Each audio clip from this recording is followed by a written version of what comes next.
finally, I get to recap an LA Kings win. It's so exciting, guys. It's been 6 games, which is the longest franchise losing streak in years. Many, many years. It's very concerning to see, especially considering that 3 of those 6 at least were divisional rivals. Twice against the Ducks, once against the Sharks. Twice against the Ducks, guys. You know how much I hate losing to them. So badly. But Friday's game against the Ducks, we at least looked like a team that had life in it. Jonathan Quick was an absolute beast, particularly in the second period. Absolutely kept the Kings in the running to be able to win that game and just fell a little bit short, which gave me positive hope for tonight's game against the Rangers. Now, they played last night against Colorado. They lost, I think it was 3-1. The last goal that Colorado scored was an empty net with like 0.9 seconds to go or something. So a much closer game than it looks, but they did wear them out a little bit. There's a particular instance at the end of the second period that is a direct retaliation from last night's game against the Avalanche. So the Rangers were tired. Colorado to here, not an easy trip. Back-to-backs are not easy as it is. They did not come out that way, and the LA Kings did. The first 20 minutes, it was like some AHL team had possessed them and stopped them from being able to play NHL-level hockey. It was absolutely pathetic. Kempe, within the first shift he had, turned the puck over twice. Like, Iafallo had this fantastic forecheck and got it in, and he got it to Kempe, and Kempe turned it over, and then they crossed the blue line into the neutral zone, and Kempe had a chance to get it back, and he turned it over again. This is not how you want to start a game. You know how else you don't want to start a game? Yeah, going to the penalty box. Marian Gaborik has been to the penalty box far too many times lately, and this was not the only play of his I'm going to criticize tonight. 2 minutes in, exactly 2 minutes in, he goes to sit in the box. But not for 2 minutes. No, for 1 minute and 52 seconds, because with 8 seconds left to go, there's a scramble, and Forbett isn't really doing his job, and sure enough, puck goes in the back of the net, and the Kings are down. Again.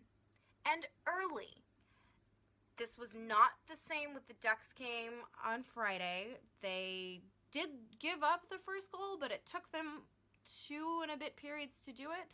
It's been a very disturbing trend recently, particularly in this losing streak, that they've given up the first goal, and it's been within the first 5 minutes. One of them was in the first 48 seconds. It's something I'd very much like to see them get away from.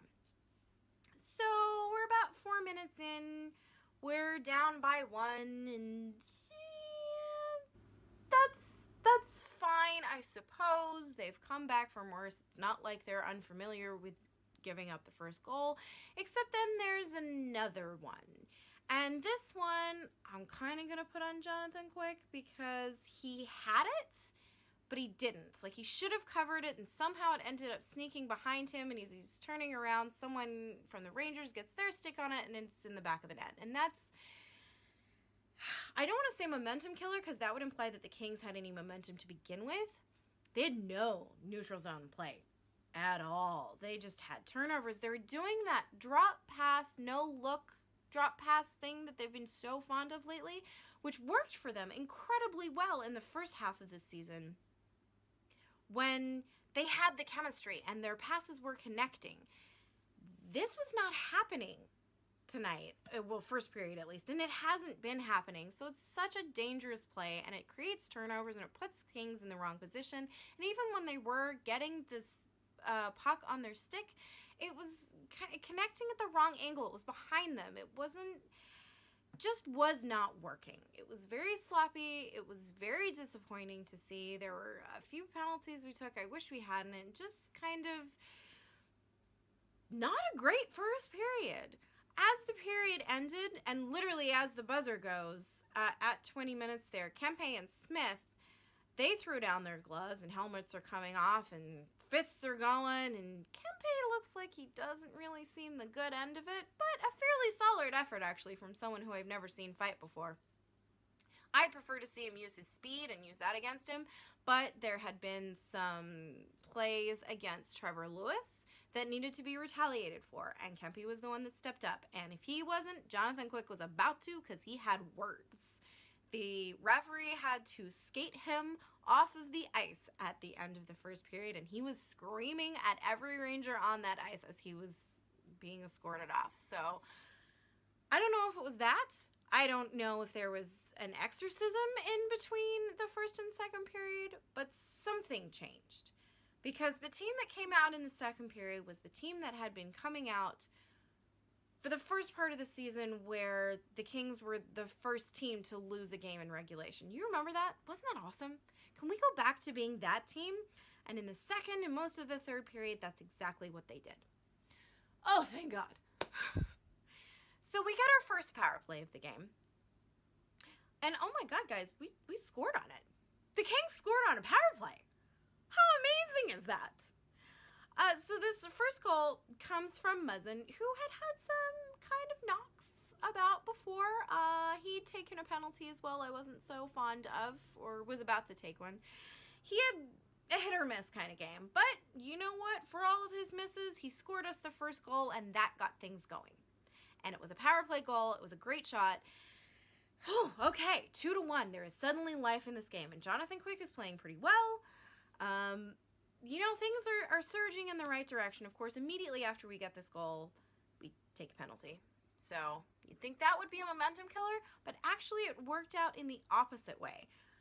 They were so effective at the power play that they ended up gaining momentum. Then they got a second power play. And oh my God, guys, we scored on that one too. 2 power plays and 2 goals. What is happening? And anytime you get Alec Martinez going up against Henrik Lundqvist, you have to mention 2014 Jazz Hands. Oh, that was such a beautiful moment. He didn't get the goal, but he was the one that set up the goal, so we're just going to go with it, and we're going to say it's Alec Martinez, just for fun. Poor Lundqvist. I really do like him, and I have a lot of respect for him, but 2014 was just so good. I have to bring it up. So anyway, we're 2 power plays in, and we've tied the game. Things are looking good. The Kings are no longer sloppy. They are making the connections. They are making the passes. They are dominating the play. Things are definitely looking up for them, and that's when we get our third power play. And I'm thinking, well, you know, the first 2 went so well. Why not? Let's get a third goal. Oh my God, they did. 3 power plays, 3 goals. Now, the last time we had 3 power play goals in a game was on a 5-minute major when Edmonton took a 5-minute major, and we scored 3 goals on that. It's so completely different to be able to score on 3 separate minor power plays. It totally brought out not just the crowd, but the energy of the whole team. It was so great. And again, this was almost Martinez. It was very, very close to being Martinez. I almost thought it was because when you see this, Pearson didn't actually stop the puck until, or touch the puck until after. But if you looked at larger at the replay, what happened is that Martinez shot it. It went underneath Lundqvist's legs because there was actually a tip-in from Pearson there. So awesome. 3 power play goals. We're winning! The Kings are in the lead, guys. Do you know the last time that happened? It was over 200 minutes of hockey ago. It's a really, really long time. So it's 3-2. The Kings are absolutely crushing it. They are just killing it. Things are going great.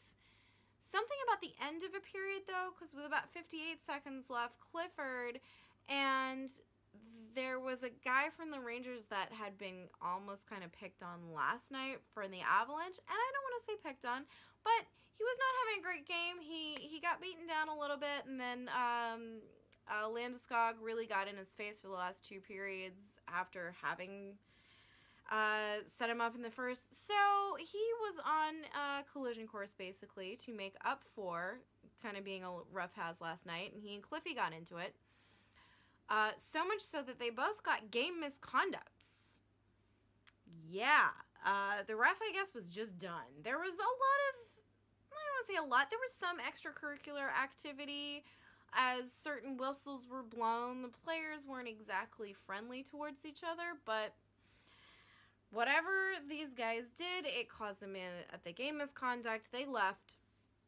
And we come back into the third, and I'm a little tense because we have been on quite a bit of a losing streak, and 20 minutes is just enough time to screw it up.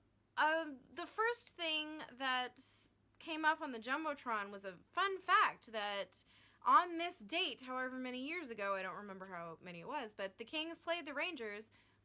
You know what? It's Jonathan Quick's 32nd birthday today, and he was 24 when this happened. So do the math there. The Kings played the Rangers on this date, and they won in a shootout, the fourth shootout they had won in a row, 4-3.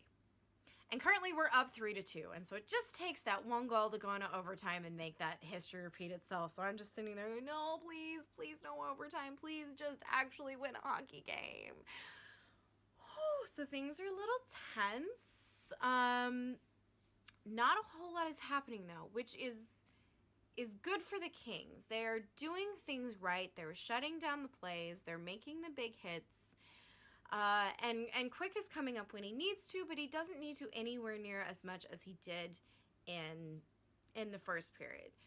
So it's not quite the surge and the excitement of the second period, but it's just enough to keep themselves in the game, which is fantastic to see that they nursed their lead, for want of a better word. They kept it safe. They were aggressive enough to try and make better plays. At one point, Trevor Lewis, I wanted him to score so badly on that one. He had a breakaway, and he made some very smart choices as far as keeping the puck away from defense, and he almost had Lundqvist. Almost. It's okay, though, because he was rewarded with the empty net goal with 19 seconds, I believe, left on the clock. But those last 5 minutes, man, they were tense. They pulled Lundqvist with a couple of minutes to go. There were several face-offs near Quick, several icings. Kopi had an almost surefire shot with 1:13 left to go to be able to get the empty net and not have us worry for as much time, and he ended up falling over. At one point, Gaborik had a breakaway. This is before the empty net, and this is where I was going to criticize him again. I knew I had another point about Gaborik. He could have had a breakaway. There was no one between him and the neutral zone, and then therefore Lundqvist. And he just kind of, there are other players coming up now because other people skate faster than, okay, well, I guess I don't really have a breakaway. Seriously, Marian Gaborik? Seriously? He came out strong for the first couple of games after he came back from his surgery, and now he is just sitting back on his heels again, and I do not like it. I did not like it last season. I was happy to hear that it was because he needed surgery, and when he came back out strong after it, I was happy to be proven wrong that he was just being kind of lazy about it. I am not happy with you again, Marian Gaborik. Please stay out of the penalty box, and please get your ass into gear and act like you actually are trying to win a hockey game, like everybody else on the ice was that night, starting 20 minutes into the game at least.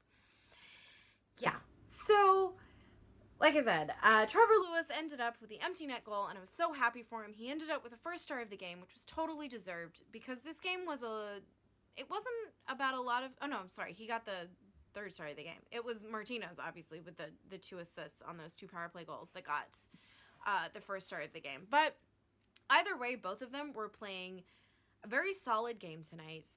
There were so many positive things that the Kings had put into effect, that all of the things that they were doing at the beginning of the season, they were just clicking. All of the little plays were getting together, and it's encouraging. Particularly as the Kings are out of a playoff spot right now, I believe. They may have jumped back in, but the Sharks won, so probably not. I'm okay with the Sharks winning, but only because they beat the Ducks.